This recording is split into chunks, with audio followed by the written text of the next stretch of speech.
ترامپ از زمان ورود به کاخ سفید بارها برجام را توافق بدی خوانده و گفته می شود پنجشنبه آینده از کنگره خواهد خواست آمریکا از توافق هسته‌ای خارج شود. در همین زمینه با پیر ویمون دبیرکل پیشین اتحادیه اروپا در سیاست خارجی و اقدام امنیت ملی صحبت کردم. او میگوید امیدوارم که چنین اتفاقی نیفتد. همانطور که دیدید واکنش‌های بسیاری از سوی رهبران کشورهای متحد آمریکا در این زمینه منتشر شده است. همانطور که دیدیم برخی از وزرا هم با تایید احترام کامل ایران به برجام خواستار ادامه شرایط مندرج در آن شدند. آژانس بین‌المللی انرژی هسته‌ای هم تایید کرده که ایران به تمام مفاد مندرج در برجام عمل کرده است. ریسک بزرگ عدم تایید برجام از سوی آمریکا چندین پیامد دارد و ابتدا میتوان گفت که نتیجه آن است که ترامپ توپ را به زمین کنگره آمریکا میاندازد. آیا کنگره میخواهد تحریم‌های جدیدی علیه ایران در پیش بگیرد و از برجام خارج شود یا نه؟ این موضوع میتواند مانند شمشیر داموکلس روی حکومت ایران نیز فشار وارد و این یعنی بی‌ثباتی بیشتر در خاورمیانه. تمام مفاد خوب و مهمی که سالهای گذشته در توافق هسته‌ای به دست آمده همه از بین خواهد رفت. پیامد مهم دیگر این است که دیگر هیچ کشوری به ایالات متحده دست کم در منطقه خاورمیانه اعتماد نخواهد کرد و بسیاری از کشورهای این منطقه به دیده شک و تردید به ایالات متحده نگاه خواهند کرد، چرا که آمریکا نشان داده به قولهایش عمل نخواهد کرد و وارد گفتگو با این کشور نخواهد شد.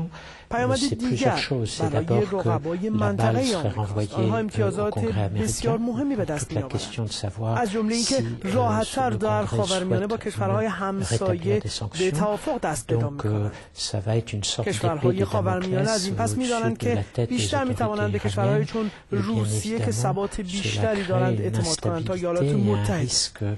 پیامد دیگر بی‌نتیجه ماندن گفتگوها برای خلع سلاح هسته‌ای در تمام جهان است. تلاش زیادی برای عدم گسترش سلاح‌های هسته‌ای در جهان می شود و همانطور که می بینیم بی‌توجهی به تهدید کشورهای از جمله کره شمالی وجود دارد که این روزها باعث نگرانی شدید جامعه جهانی و خصوصا آمریکای دونالد ترامپ است. در واقع بی‌توجهی به گسترش سلاح‌های هسته‌ای نکته مهمی است. همانطور که می بینید تهدیدات بسیاری وجود دارد و بهتر است که آمریکایی‌ها در برجام باقی بمانند. Ça crée une instabilité dans la région, ça touche à la crédibilité et ça affecte la crédibilité des États-Unis et bien sûr pour je dirais les adversaires ou les concurrents des États-Unis dans la région, c'est une aubaine pour accroître leur influence. Je pense en particulier à la Russie.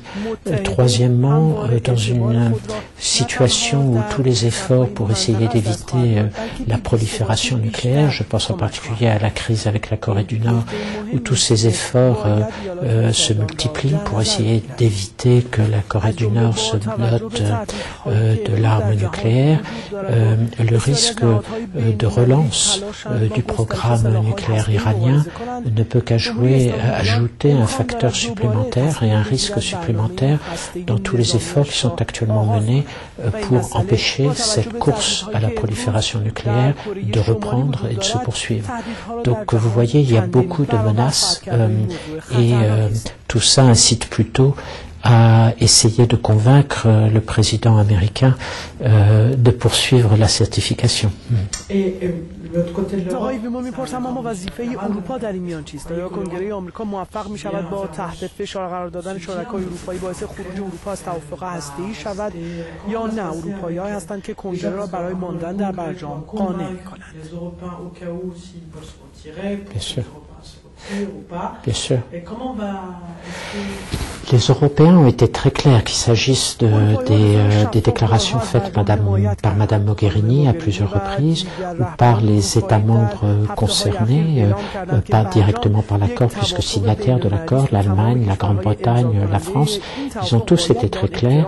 Il s'agit d'un accord international qui a reçu le soutien de l'ensemble des pays des pays membres des Nations Unies. Donc l'Europe est bien décidée à poursuivre l'accord pour ce qui la concerne.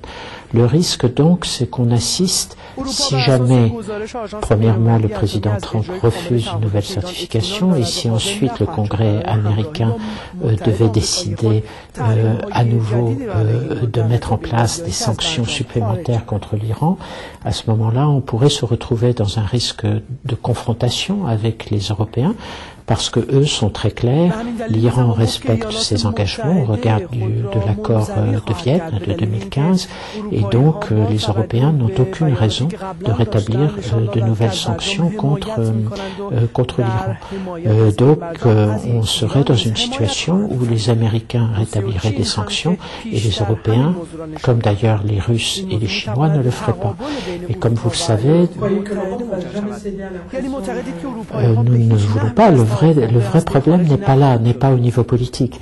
Il est dans la vie quotidienne des affaires et dans le risque qu'à travers de nouvelles sanctions qui sont rétablies, des pressions soient exercées sur les entreprises européennes pour qu'elles se conforment à ces sanctions. Donc il y aura là beaucoup de discussions à avoir. Mais vous savez, pour revenir à des temps anciens, il y a déjà eu des exemples où l'Europe s'est opposée aux États-Unis en matière de sanctions. Et c'était même du temps du président Reagan en 1982 ou 83, lorsqu'il avait décidé à l'époque de sanctions contre la Russie.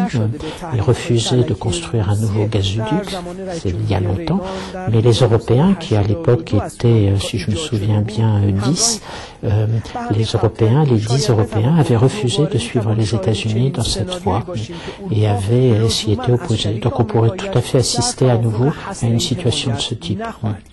Et selon certains médias, برخی از رسانه‌ها میگویند اروپا در حال تشکیل گروهی برای لابی کردن در ایالات متحده و قانع کردن سناتور و نمایندگان آمریکاست تا کنگره به خواست ترامپ در خروج از برجام جواب منفی بده. Il y a beaucoup de contacts déjà. Il y a déjà eu des rencontres à Washington ou parfois même à Bruxelles entre des représentants de l'administration américaine et des représentants des institutions européennes pour précisément appeler l'attention de l'administration américaine sur les risques. La difficulté, bien sûr, dans cette affaire, c'est que très souvent, dans les contacts qu'on peut avoir avec un certain nombre de représentants de l'administration américaine, on a affaire à des responsables qui sont souvent en accord avec la position européenne, mais qui sont souvent ceux qui sont obligés d'indiquer à la fin que la responsabilité relève in fine du seul président américain et que c'est lui seul qui décidera. Si vous prenez les récentes déclarations, par exemple, du général Mattis, le ministre de la Défense, ou d'autres responsables américains, ils ont été très clairs. Ils ont beaucoup de griefs à l'égard de l'Iran, mais ils pensent que néanmoins, il faut préserver cet accord et ne pas le remettre en cause et continuer à faire pression sur les autorités iraniennes dans les domaines où nous avons des reproches à leur faire en matière de droits de l'homme, en matière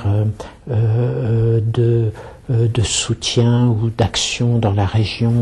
Vous savez que, par exemple, sur le dossier de la Syrie, les Européens n'ont pas la même position que l'Iran.